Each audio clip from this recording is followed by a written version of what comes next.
My name is Dan Weber. We have gathered, we have organized, we have petitioned through every legal channel and protested to every local and national media outlet. Yet the voices of the American people remain unheard.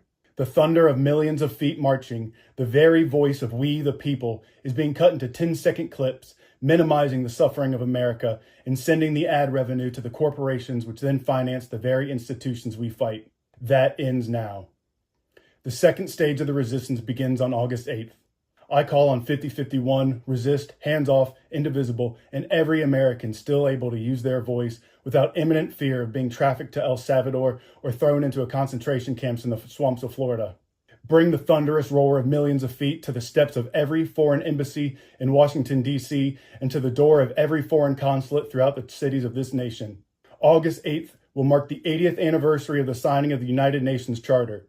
So on August 8th, we, the people of the United States of America, will speak directly to the peoples of the world to ask that they join our nonviolent resistance through the act of non-cooperation. Non-cooperation with tariff extortions. Non-cooperation with discussions of invading Panama, of invading Greenland, of invading Canada, of Gazan genocide. Non-cooperation with the bullying and abandoning of our allies while building a coalition of tyranny with the autocratic nations of the world subservient to Vladimir Putin.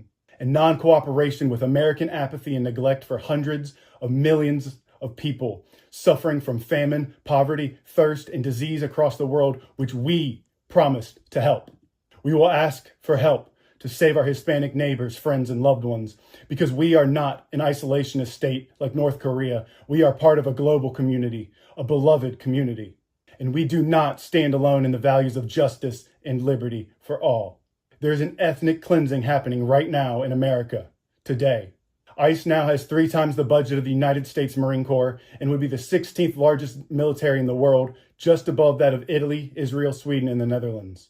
We will stand on the steps and sidewalks of the embassies of every nation and plead that they no longer cooperate with how this nation is treating the world.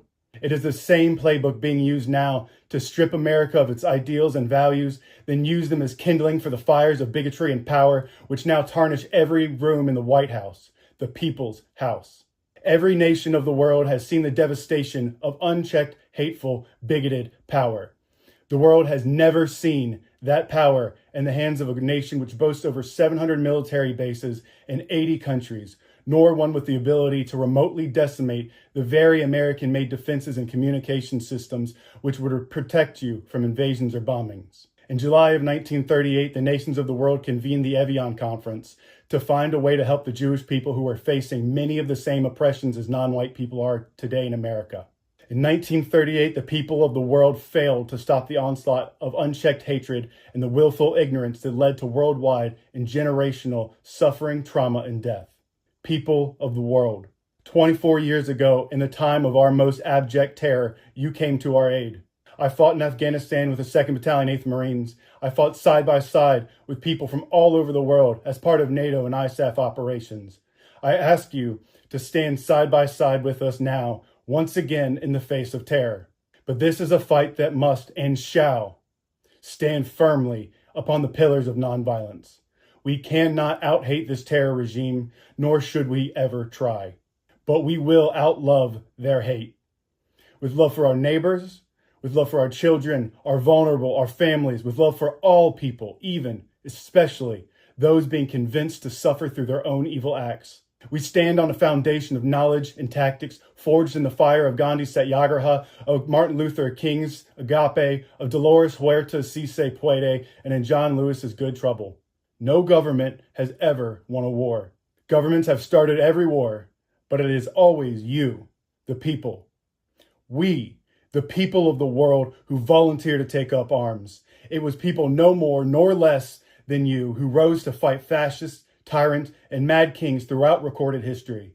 It is we, the people of the world, who allow our governments to exist because they exist to serve the people of the world. Your citizens are not safe in America. Our citizens are not safe in America.